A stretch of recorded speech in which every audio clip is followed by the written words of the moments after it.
Coucou tout le monde, j'espère que vous allez bien. Je vous retrouve aujourd'hui sur ma chaîne YouTube comment réaliser des économies. Donc, il me restait des lentilles d'hier. J'en ai fait une pizza. Et du coup, l'autre partie, je vais en faire une purée de lentilles. Donc, je vais rajouter dans ma purée de lentilles, je vais rajouter de l'ail. Dans mes lentilles, alors c'était des lentilles que j'avais achetées déjà cuisinées. Elles étaient coco, courgette, curry, mais ils n'ont pas aimé. Donc on va le modifier pour qu'ils puissent le manger à midi sans que les enfants en fassent la tête, quoi, bien sûr. Donc j'ai mis un peu d'ail. Je vais rajouter du lait pour la rendre un peu plus liquide. Que ce soit un peu plus liquide quand je vais mixer. Voilà, hop. Sachant que les lentilles, ça pompe en fait. Hein. Voilà, j'ai rajouté un peu de lait.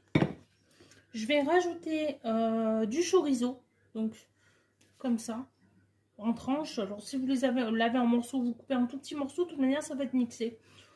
Bon, je vais mettre 4 tranches, j'en ai pris du doux, mais si vous aimez pimenter, vous pouvez prendre du fort. Donc voilà, regardez, je l'ai coupé en tout petits morceaux. Voilà, je l'ai rajouté à l'intérieur.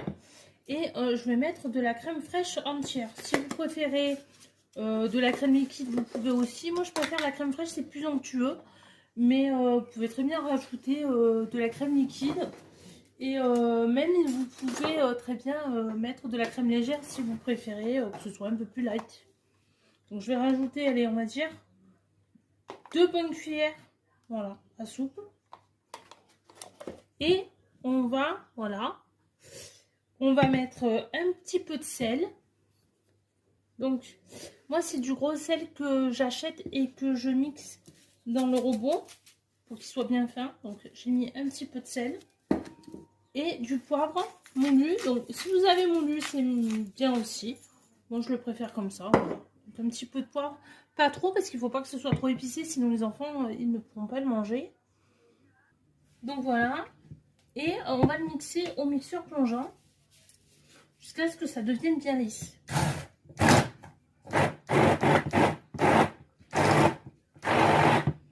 Donc ne pas hésiter, si c'est trop épais, de rajouter un petit peu de lait ou un petit peu d'eau selon vos goûts. Donc moi j'ai rajouté un petit peu de lait pour que ce soit un peu moins épais. Voilà. Regardez, donc ça fait plus peut-être, c'est entre la soupe et la purée. Ça fait pas trop épais, ça fait pas trop liquide non plus. Donc du coup voilà, regardez, c'est un peu liquide. Alors je vais vous montrer avec une cuillère.